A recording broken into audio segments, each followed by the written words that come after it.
বোঝাবে বলো, কথা যা হয়নি আর বলা।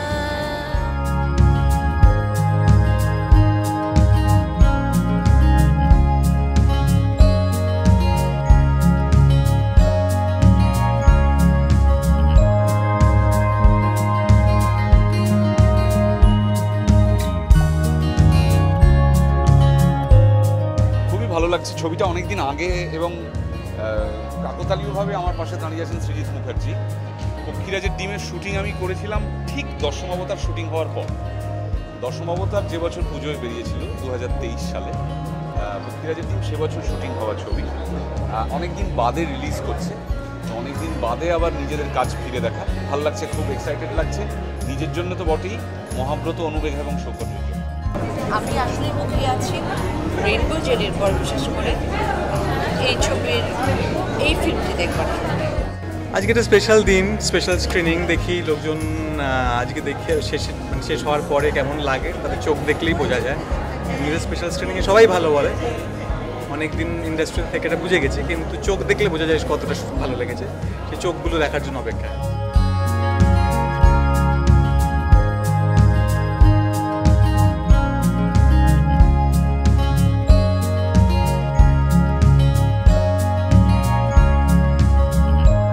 রেইনবো জেলিতে মানে যেইটুকু দেখানো হয়েছিল সেখানে হচ্ছে ঘোতন চলে যাচ্ছে শহর ছেড়ে গ্রামে স্কুলে উকিল দাদুর কাছে, এবং সেখান থেকেই জার্নিটা শুরু।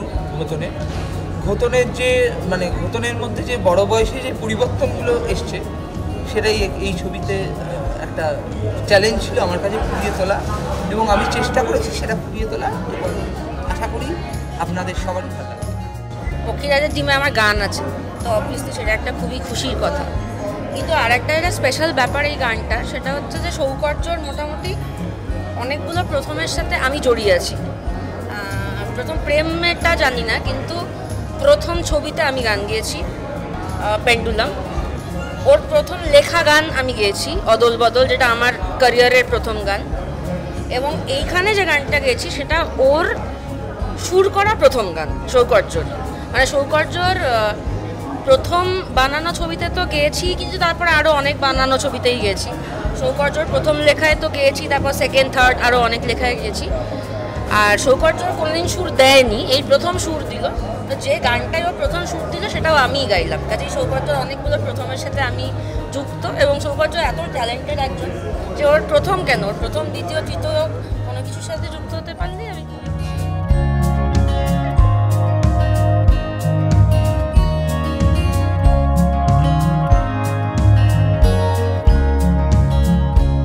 সৌকর্যর তো এটা একটা স্পেশালিটি, কারণ আমরা বেশিরভাগ লোকই ছোটদের নিয়ে কাজ করতে চাই না, কারণ ছোটদের নিয়ে কাজ করা খুব ডিফিকাল্ট। ছোটদের জন্য গান, ছোটদের জন্য ছবি, ছোটদের জন্য ছায়াছবি, এই পুরো বিষয়টা অনেক ডিফিকাল্ট। বড়দের জন্য আমরা যেহেতু সবাই বড় হয়ে গেছি, এবং আমরা যেহেতু বড়দের ভাষায় কথা বলি এবং বড়দের ভাবনায় ভাবিত হই, আমাদের পক্ষে বড়দের কোনো কিছু বানানোটা অনেক ইজিয়ার। কিন্তু একটা 12-13 বছরের বাচ্চার মতো করে তার স্টেজে নেমে গিয়ে তার মতো ভেবে তার মতো গান বানানো, তার মতো ছবি বানানো, এটা একটা খুব ডিফিকাল্ট কাজ। আর সৌকর্যর বরাবরই তো ওর এই রেইনবো জেলিতেও ছিল, সৌকর্যর এই ন্যাকটা আছে।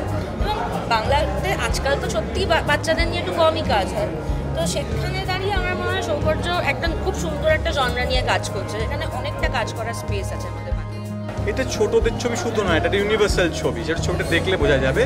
এই ছবিটাতে মহাব্রত আর অনুমেঘা 7 বছর পরে ফিরেছে রেইনবো জেলির পর। অনির্বাণের একটা অদ্ভুত নতুন চরিত্র করেছে, এবং একটা খুব মজাদার আমরা ছবি বানানোর চেষ্টা করছি, একটা সায়েন্স ফ্যান্টাসি। আমার মনে হয় ভালো লাগে। তাদের ছবি বাচ্চারা যখন অভিনয় করে তখন সবসময় সেটা ভীষণ আনপ্রেডিক্টেবল থাকে এবং খুব অথেন্টিক থাকে।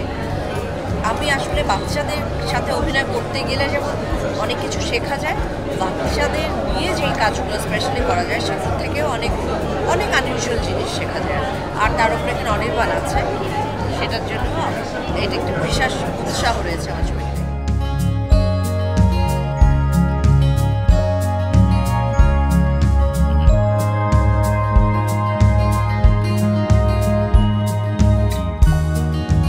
আমার প্রচণ্ড এক্সাইটেড লাগছে, অলরেডি তো রিলিজ হয়ে গেছে, তো আমার বন্ধুরা দেখেছে আর সবাই খুব ভালো বলেছে, সো আমি নিজেও দেখার জন্য খুব এক্সাইটেড।